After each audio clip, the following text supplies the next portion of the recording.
Hello, Vande Mataram students. Today we are going to learn chapter number 9 of your history portion. Okay, आपकी SS की book का जो history का portion है आपका लास्ट चैप्टर है chapter number 9 the freedom movement of 1857 CE. यानी कि ईस्वीसन 1857 का जो स्वातंत्र्य संग्राम था, यानी कि जो अंग्रेजों को हमारे इंडिया से भगाने के लिए जो फाइट हुई थी, जो पूरा एक फ्रीडम मूवमेंट हुआ था, उसके बारे में, उसके रीजंस क्या थे. ठीक है, उसके कुछ सोशल रीज़न थे, कुछ इकोनॉमिक रीज़न थे, कुछ आर्मी रिलेटेड रीजंस थे. उसके बाद उसमें कौन कौन से लोगों ने हिस्सा लिया, उन लोगों के बारे में हमें यहाँ पे लर्न करना है. ओके, तो यहाँ पे हम लर्न करेंगे फर्स्ट पैराग्राफ से. Nationalism emerge in India due to not only the arrival of European but also their behaviour and policies. अभी यहाँ पे जो यूरोपियन प्रजा हमारे भारत में आई थी, ठीक है, तो हमें पता है, आगे हमने लर्न किया कि उन लोगों ने कुछ सुधार वधार किए. उन लोगों की शासन की जो नीतियाँ थी उसकी वजह से क्या हुआ, राष्ट्रवाद खड़ा हुआ. राष्ट्रवाद खड़ा हुआ मतलब कि तब पहले लोगों को ऐसा समझ नहीं होता था कि हमारा इंडिया है, ये हमारे इंडिया हमसे छीन के ले जा रहे. लेकिन अभी ये इन लोगों की बिहेवियर, उनकी पॉलिसीज से हमारे इंडियन को एहसास हुआ कि ये गलत है, ये लोग गलत तरीके से हमारे इंडिया को अपने हिस्से में करने की कोशिश कर रहे हैं. हमें अपने देश को बचाना चाहिए. An important event happens in the year 1857 CE, which becomes the first factor responsible for consolidating the sentiment of nationalism in our country. यानी कि ईस्वीसन 1857 में इंडिया में एक बहुत इंपॉर्टेंट इंसिडेंट हुआ, बहुत ही इंपॉर्टेंट महत्व की घटना हुई. इस घटना में भारत में राष्ट्रवाद शुरुआत होने का सबसे मेन रीज़न जो था ना, उसके हिसाब से उसको माना जाता है. ओके, इसको कुछ फैक्टर्स है हमारे यहाँ पे, कुछ रीजंस है जिसकी वजह से ये 1857 की फ्रीडम मूवमेंट हुई. और इस घटना को भारत की 1857 की ईयर में बहुत ही इंपॉर्टेंट घटना मानी जाती है. तो हम लर्न करेंगे reasons for the outbreak of the revolts of 1857. Reasons for the outbreaks of the revolt of 1857 CE. यानी कि ईस्वीसन 1857 के दौरान जो स्वातंत्र्य संग्राम हुआ था, वो अराइज होने का रीज़न क्या था, उसके उद्भव का कारण क्या था. Okay, the main reason for the revolt of 1857 was the widespread dissatisfaction among the people in India due to the suppressive policies of the British adopted to spread their empire in India. Let us review the reason in detail about what led to this dissatisfaction. अभी हम सबको पता है कि भारत में जो अंग्रेजों आए थे वो हमारी इंडिया की सत्ता लेने के लिए आए थे. उसके लिए उन्होंने कुछ हमें हमें नुकसान हो इस तरह की कुछ कूटनीतियाँ रची थी. ओके, इससे हमारे इंडिया के लोगों को बहुत ही बड़ा डिससेटिस्फेक्शन हुआ, हमारे इंडिया के लोग उससे असंतुष्ट हुए. और यही मेन रीज़न था 1857 के जो स्वातंत्र्य संग्राम हुआ उसका. तो अभी पहला जो रीज़न है वो हम लर्न करेंगे, सोशल एंड रिलीजियस रीजंस. अभी सोशल एंड रिलीजियस रीजन यानी कि सामाजिक और धार्मिक कारण. The policy of social reforms by the company made people feel insecure and suspicious. अभी कंपनी जो थी, ईस्ट इंडिया कंपनी थी या तो फिर अंग्रेज जो थे, उन्होंने भारत में सामाजिक सुधार की जो नीति अपनाई थी ना, उससे लोगों में बहुत ही बड़ा भय और थोड़ी सी शंका खड़ी हो गई. They felt that the government was trying to convert them to Christianity and destroy the Indian culture and religion forever. अभी उन लोगों को क्या लगा कि हमारे भारतीय लोगों को उस समय ऐसा लगा कि अंग्रेज जो है वो हमें क्रिश्चियन बनाना चाहते हैं, एक ख्रिस्ती धर्म जो है उसको हमें फोर्सली एडॉप्ट करने का बोल रहे हैं. और इससे क्या होगा कि हमारे भारत की जो पुरानी धर्म और संस्कृति है ना, उसका नाश हो जाएगा. People believe that the Indian social system was deliberately undermined in the railways, jails and military. अभी लश्कर, फिर जेल है, उसके बाद रेलवे, इस तरीके की जो सामाजिक व्यवस्थाएं थे ना, उसकी उसकी हमारे लोग हर बार उसकी ना उसको इग्नोर करते थे. जो गवर्नमेंट थी, ब्रिटिश की गवर्नमेंट थी, वो हमारे इंडियन लोगों को अच्छी अच्छी चीज़ें प्रोवाइड करती जो कि उसके फ़ायदे के लिए थी. और इसकी वजह से हम इंडियंस लोगों को भी यूज़ करने को मिलता था. लेकिन उस समय हमारे समाज के लोग बहुत ही रूढ़िवादी थे, ऑर्थोडॉक्स थे, ठीक है, और बहुत ही पुराने ज़माने के थे. इसलिए वो ये सारी फैसिलिटीज़ एडॉप्ट नहीं कर रहे थे, उसको इग्नोर कर रहे थे. A larger section of our society was orthodox at the time, and thus the new changes aroused dissatisfaction in them. As a result, many people joined this freedom movement to sustain their socio religious structure. अभी क्या हुआ कि हमारे समाज का बड़ा हिस्सा जो था, यानी कि ज़्यादा से ज़्यादा लोग जो थे वो रूढ़िवादी थे, पौराणिक ज़माने के थे. इसीलिए जो नए नए चेंजेस आते थे उससे वो डिससेटिस्फाइड थे. इसीलिए लोगों ने अपने जो सोशल और रिलीजियस स्ट्रक्चर जो था उसको मेंटेन रखने के लिए इस फ्रीडम मूवमेंट में पार्ट लिया. तो ये था social and religious reason. Next वाला हम लर्न करेंगे इकोनॉमिक रीज़न, यानी कि आर्थिक कारण. The aim was British was to bring prosperity to England at the cost of India. अभी अंग्रेजों की आर्थिक नीति थी, उसका मेन गोल क्या था, उसका एक निश्चय, उसका जो सिद्धांत क्या था कि वो अपनी आर्थिक नीति को अडॉप्ट करके, आर्थिक नीति चला के भारत को हार्म पहुंचा के, भारत को लॉस में डाल के इंग्लैंड को समृद्ध बनाना चाहते थे. As a result most of the section of Indian society become improvised. The landlords and peasants having lost their lands participate in the revolt. इससे क्या हुआ कि हमारे समाज के बहुत बड़े हिस्से के लोग जो थे, बहुत ही बड़े मात्रा में जो हमारे भारत के नागरिक थे, वो इकोनॉमिकली लाइक उनकी इकोनॉमी डिक्रीज हो गई, यानी कि वो गरीब हो गए. आर्थिक तरीके से पुअर हो जाना, यानी कि पैसों की कमी हो जानी, प्रॉफिट अपने हिस्से नहीं आना, लॉस्ट को अफोर्ड करना, इस तरीके के प्रॉब्लम्स उन लोगों को फेस करने पड़े. साथ ही साथ जो ज़मींदार थे और जो फार्मर थे, उसकी ज़मीन थी अंग्रेजों ने छीन ली. ओके, इसकी वजह से उन्होंने ये 1857 का जो स्वातंत्र्य संग्राम था उसमें पार्ट लिया. ये था इकोनॉमिक रीज़न. अभी हम लर्न करेंगे पॉलिटिकल रीज़न. पॉलिटिकल रीजन्स यानी कि राजकीय कारण. ओके, तो पॉलिटिकल रीज़न में first paragraph, the east India company acquired the Diwani right to collect revenue as a result of the victory in the Battle of Buxar in 1764 CE. अभी हम सबको बताएं कि 1764 की ईयर में बक्सर का युद्ध हुआ था, उसमें अंग्रेजों जीत गए थे, इसलिए उनको दीवानी सत्ता मिली थी. दीवानी सत्ता मिली यानी कि उनको जो रेवेन्यू कलेक्ट करने का हक मिला था, वो ज़मीन के ऊपर लोगों के पास से कर वसूल कर सकते थे, महसूल कलेक्ट कर सकते थे. This was followed by an aggressive policy of expansion with the help of subsidiary alliance, doctrine of lapse, policy of annexation and mere diplomacy.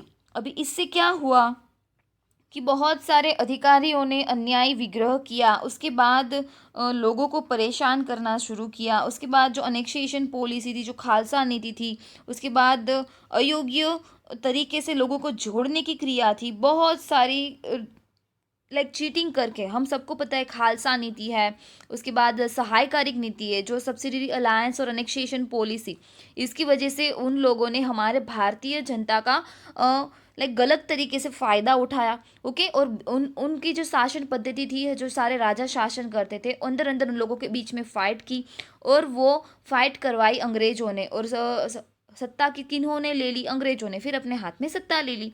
Rani Lakshmibai of Jhansi and Raja Kunwar Singh of Bihar, who were among the few of the victims of this policy, joined the revolt to regain their territories. Landlords and peasants का meaning यहाँ पे हमें farmer लेना है, who had lost their lands to join the revolt. भी रानी लक्ष्मीबाई और राजा Kunwar Singh, okay, Jhansi की रानी लक्ष्मीबाई और बिहार के राजा कुंवर सिंह, ये दोनों पॉलिसीज़ के विक्टिम बन चुके थे, और इसकी वजह से वो क्या चाहते थे कि अपने क्षेत्र को वापस लाना चाहते थे. इसलिए हमारे यहाँ के जो ज़मींदार है और जो फार्मर थे और कुछ राजा है, सब लोग ये जो स्वातंत्र्य संग्राम था उसमें जुड़ गए.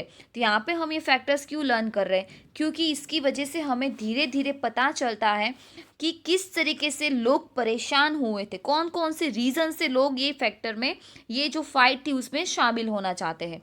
अभी नेक्स्ट जो है वो है मिलिट्री रीज़न, यानी कि जो लश्करी दल होता है ना, उसका रीज़न. अभी उसका रीज़न क्या हो सकता है, the number of British officers and soldier were very less in a vast country like India. The ratio of Indian soldiers to the British soldier approximately 6:1 in the military.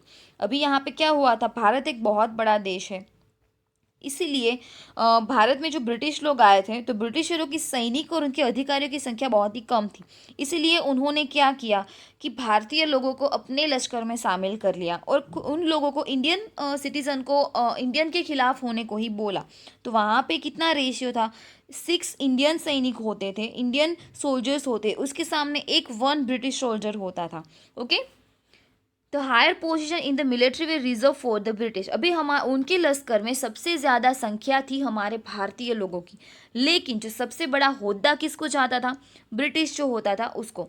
तो opportunity of promotion were very limited for the Indian soldiers. अभी भारतीय सैनिक जो थे वो उनकी सेना में काम करते थे, लेकिन उनको प्रमोशन कम मिलता था, बहुत ही कम मिलता था। उसके हिसाब से ब्रिटिशरों को ज़्यादा, यानी कि मतभेद हुआ उनके साथ। There was a big difference between the salary of an Indian soldier and a British soldier. अभी यहाँ पे इंडियन सोल्जर और ब्रिटिश सोल्जर जो है ना, उसके बीच में बड़ा ही डिफरेंस क्रिएट हुआ था। उसके बाद क्या हुआ, the Indian foot soldiers receive 7 rupees while the British soldiers receive 150 rupees per month। अभी इंडियन सोल्जर्स जो थे उसके साथ क्या हुआ था, पाई दल के जो इंडियन सोल्जर्स थे उसको 7 रुपये सैलरी मिलती थी और उसके सामने जो ब्रिटिश सोल्जर्स होते थे उसको 150 रुपये सैलरी मिलती थी। The British soldier considered the Indian soldier to be low and insignificant. British soldier क्या मानते थे, हमारे भारतीय सिपाही को बहुत ही तुच्छ मानते थे, बहुत ही लोअर क्वालिटी के और बहुत ही तुच्छ। ओके, तो इस तरीके की असमानता वहाँ पे क्रिएट हुई। As per the religious restriction the Indian soldiers were not allowed to cross the sea और as a person would be treated as an outcast. अभी वहाँ पे एक नियम था कि हमारे जो इंडियन सोल्जर होते हैं ना, वो सी को क्रॉस नहीं, समुद्र को क्रॉस नहीं कर सकते थे। अगर वो ये चीज़ों का पालन नहीं करते तो उसको कास्ट से, यानी कि उसको पूरे समाज से बाहर किया जा सकता था। Despite this customs the Indian soldier were compare to cross the sea in the order to fight battles for the British. Thus, like other Indians, the soldiers too felt that their religion was at stake. The soldiers, being a part of Indian society, shared the same sentiments of grief, suspicion, and anger. The soldiers, अभी इसकी वजह से क्या होता था कि हमारे जो इंडियन सोल्जर्स थे ना, वो ऐसे क्रॉस करके जा नहीं सकते थे था कि ब्रिटिशरों को यहाँ पे उनके सी को क्रॉस करके जाना नहीं था, इसलिए वो इंडियन सेना को वहाँ पे भेजते थे युद्ध करने के लिए। और उससे क्या होता था कि उन लोगों को डर लगता था कि भाई इंडियन होके हम ब्रिटिश में फ़ाइट करने के लिए चाहते हैं, ब्रिटिशरों के लिए फ़ाइट करने के लिए चाहते हैं सी को क्रॉस करके। तो उसको ऐसा लगा कि हमारा जो धर्म है ना वो हमें छोड़ना पड़ेगा। इसलिए सिपाही जो होते हैं हमारे, वो एक हमारे भारतीय समाज का एक बहुत ही बड़ा पार्ट है। इसीलिए उनकी जो प्रजा होती है ना, एक सिपाही, उसके लिए क्या होता है कि प्रजा को कभी मुश्किल ना हो, इसलिए उन्होंने जो सारी पब्लिक को प्रॉब्लम होती है वो ना हो, इसलिए खुद की जान को जोखिम में डाल के ये जो स्वातंत्र्य संग्राम है उसमें हिस्सा लिया। अभी है कुछ इमीजिएट रीज़न यानी कि कुछ ऐसे तत्कालीन कारण होते हैं वो। There are various reasons for the rising anger and discontentment among the people towards the British rule। अभी वहाँ पे बहुत ही कुछ परदेशी शासन होता था, उसके विरुद्ध लोगों को अलग अलग क्षेत्र में, ये जो अंग्रेज थे उसके विरुद्ध लोगों के मन में बहुत ही बड़ा एंगर यानी कि बहुत क्रोध होता था और वो उनका विरोध करते थे। In January 1857 a new rifle and field rifle was introduce in the Indian army. जनवरी 1857 के ईयर में एक राइफल यानी कि एक टाइप की जो गन होती है, तो भारत के लश्कर के लिए एनफील्ड राइफल वो उसको इंट्रोड्यूस करने में आया, यानी कि उसको लाया गया। The cartridge of this rifle had to be bitten off before being use. अभी इसके अंदर जो कारतूस होती थी ना, उसको यूज़ करने के लिए पहले उसको ऊपर बाइट लेनी होती थी, अपने टीथ की मदद से उसको तोड़ना पड़ता था। The cartridge was grease with the fat of cow and pig. और ये जो कारतूस होती थी ना, लाइक एक वन टाइप ऑफ जो जैसे बारूद की गोलियां होती है, ओके, तो वो गाय और जो पिग होता है ना, जो डुक्कर होता है, उसकी चर्बी से बना हुआ होता था। अभी हमारे भारतीय में, हिंदू धर्म में या तो फिर कोई भी गायों की बड़ी पूजा की जाती है, ओके, और उनकी बॉडी के मांस से बने हुए कारतूसों को मुंह से बाइट करके तोड़ना पड़े, ये हमारे भारतीय लश्करी के जो सिपाही थे, ओके, उनको ये सहा नहीं गया. For the Hindus the beef and for the Muslim the pork was prohibited by their religion. अभी भारत के जो हिंदू धर्म थे ना, उन लोगों के लिए गाय, और मुसलमान धर्म के लोगों के लिए जो डुक्कर होते हैं ना, जो पिग होता है ना, उसके मांस को खाना प्रोहिबिशन माना जाता था. Okay, hence they felt that the British were deliberately trying to disanctify their religion. The response to their complaints in the same regards, it was not satisfactory. Hence, the 19th Battalion of Barrackpore was the first to refuse the use of the cartridge. As a result, the entire battalion was disbanded. अभी क्या हुआ कि अंग्रेज़ों उनके धर्म भ्रष्ट करना मांगते थे, यानी कि अंग्रेज़ों हमारे हिंदू और मुसलमान भाइयों के पास से ये काम करवा के उनका धर्म भ्रष्ट करना चाहते हैं, ऐसा हमारे इंडियन लोगों को लगा. उसके साथ उसकी वजह से उन्होंने क्या किया कि अपने ऊपरी अधिकारी है उनको कंप्लेन की कि भाई हम ये नहीं कर सकते, हमारे रिलीजन में हमारे लिए ये सब काम करना प्रोहिबिटेड होता है. लेकिन उसको कोई सेटिस्फैक्टरी आंसर नहीं मिला. इसीलिए सबसे पहले जो बराकपुर की पलटन थी, यानी कि उसकी जो ग्रुप था, उसका जो लश्कर था, वो 19 नंबर का जो लश्कर था, उसकी पलटन थी, उन्होंने ये कारतूस का विरोध किया कि भाई ये चर्बी वाली कारतूस जो है वो हम नहीं यूज करेंगे.